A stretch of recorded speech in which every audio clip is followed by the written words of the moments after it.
Is Mississauga being overrun with coyotes, or are the wild canines simply getting bolder? Those are questions at least two Mississauga families are asking themselves after two separate attacks on dogs over the past week. One near Centennial Park and the other one around here just off of Mississauga Road. This one was fatal. I have, a young son, and then I also have another one on the way. And so I just feel like very scared in my own backyard. The Simonek family is grieving after their 8-year-old Maltese and Yorkie mix Dexter was snatched up from their fenced backyard on Tuesday. He hunted him, like that he was in the backyard. It all happened within 5 minutes.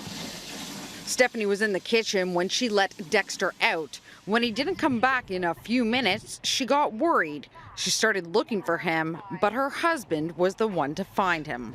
We found some spots of blood in the backyard, and then I think at that point knew something had happened, so he just started jumping some of the fences and found a trail of blood, and he found Dexter's body at that point. Animal Services confirmed it was a coyote, and not just a lone one. 20 kilometers away, another pack was on the prowl. So the first coyote went after Riley. The second coyote went after Devon. I ran straight up the middle. At that point, a third one came out. Chris was walking her two large dogs through a hydro corridor when they were attacked. Riley was walking kind of strange, and she was licking her back end, so I took a look, and there was a big bite mark in the back of her hind leg. $1,700 in vet bills, and a week later, Riley still isn't quite herself. And while the Ontario Federation of Anglers and Hunters says the coyote population is growing, there's very little the city can do to stop them from encroaching on residential land. And that's because they say the only way to really be effective is to hunt and kill most coyotes in the area. And in this case, that would mean nearly all of them.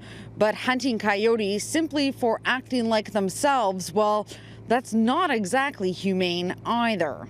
If the animal's injured or sickly, they will make attempts to trap it. When it comes to relocation of coyotes, the challenge is as long as there's a food source, other coyotes are going to enter that area and take over that spot. I'm very scared to walk my dogs. I walk them on the street, which is really unfair to them because they love to run, and I just don't feel safe. Now, there were 5 reported attacks on dogs last year as well. So how do you best protect your pets?